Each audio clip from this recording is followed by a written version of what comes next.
At least once a week I'm asked, am I too old for braces, or is there an age that's too old to get braces? Well, the short answer to that is no. But in today's video, we're going to talk about 4 reasons why you probably shouldn't get braces. So let's go.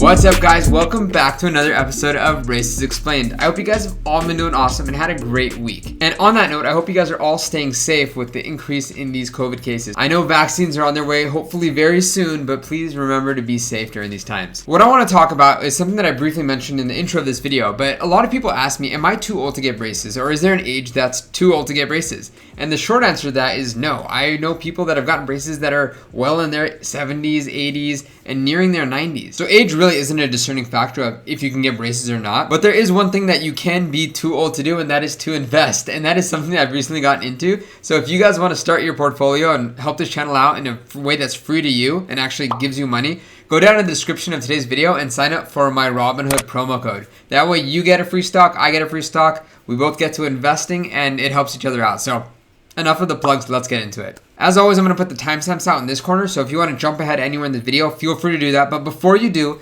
be sure to go down there, give this video a thumbs up, as well as hit the subscribe button. So the first reason why you might not be a candidate for orthodontic treatment is if you have active dental decay or cavities. Briefly put, what cavities are is that there is a bacteria in your mouth that is releasing an acid that causes your teeth to dissolve. And this is a progressive process. So if it's really early on, this could be reversible, but once it gets a little bit further along the process, you need to get a filling or maybe even a crown or an extraction done to take care of this disease. Dental decay can be caused by a number of different factors, but predominantly what causes it is a combination of poor oral hygiene, bad oral habits such as snacking too frequently or drinking too many sugary foods, and not going in for your dental checkups. But the reason why you can't get braces when you have dental decay going on is because braces hold a lot more plaque and bacteria in your teeth and will actually make it so your decay gets worse and worse, which would make it so that if you needed just a simple filling, you might need a crown now or an extraction even in the future because the decay can get so bad.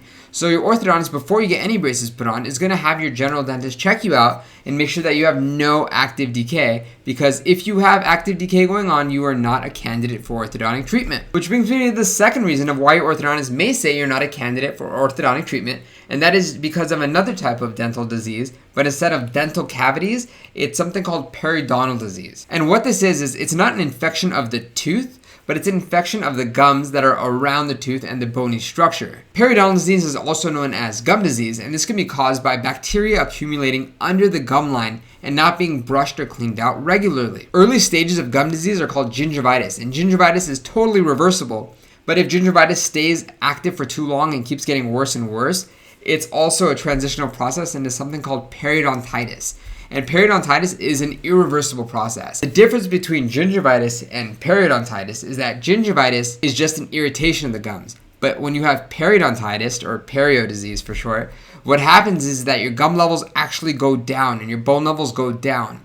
So if you can imagine, if you have active periodontal disease or even a history of periodontal disease that's really severe, the foundation of which your teeth are rooted in the bone gets lower and lower and lower. Because if you could imagine, if the bone around the tooth starts getting lower and lower, the tooth doesn't have that good of a foundation in your bones, which makes it really hard to move them through the bones and makes it unstable. So if you have active periodontal disease or even a history of moderate to severe periodontal disease, your orthodontist may say that you're not a candidate for orthodontic treatment, or that you might have to work with a periodontist to monitor your treatment throughout orthodontics. Because if you're moving these teeth through bone and there's not that much tooth rooted in the bone, it could be really dangerous to move these teeth around because, as you may know, a side effect of orthodontics is something called root resorption.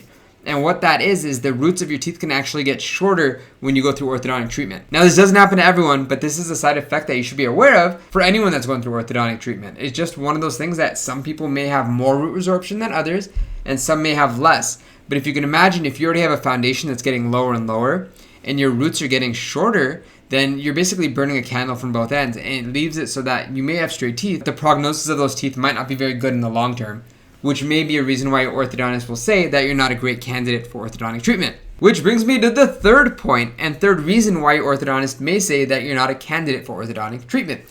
Just like you can have periodontal bone loss where the gum levels go down, if you previously had orthodontics and you didn't wear your retainer, what could have happened in your first round of orthodontics is you could have had some root resorption, meaning that your roots could have gotten shorter and made it so that it's not as ideal to move them through the bone. It's kind of like periodontal disease, but on the flip end. So basically, instead of having bone loss to lose your foundation, you're having root loss. That makes it so you don't have as strong of a foundation. These are all things that your orthodontist and general dentist can detect before you even get started with ortho treatment, and these may be reasons why they recommend that you don't go through orthodontic treatment. Now, if you have some mild history of periodontal disease or you had mild root resorption, then they might say you're good to go. These are just general blanket statements. And the fourth reason why you might not be a candidate for orthodontic treatment is if you are missing too many teeth.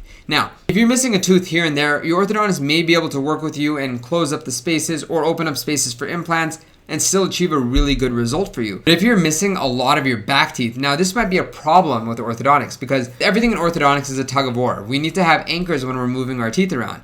And if the back teeth are not present, your orthodontist might have a difficult time to achieve those results for you. So if you're missing several to many teeth, you may not be a candidate for orthodontics, but this is case dependent. Your orthodontist may be able to work with something like mini screws, or if you have some dental implants on your back teeth, they may be able to use those as anchors and still achieve a great result for you.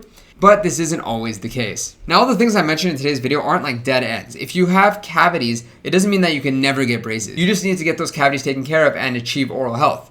Same with gum disease. If you have gingivitis, then you could totally get braces in the future. You just have to improve your oral hygiene and reverse the gingivitis. But if you have things like periodontitis or severe root resorption, you may not be a candidate for orthodontics really ever because this is an irreversible process. Now, just because you have some root resorption or some periodontal bone loss, it doesn't mean that you're not a candidate ever.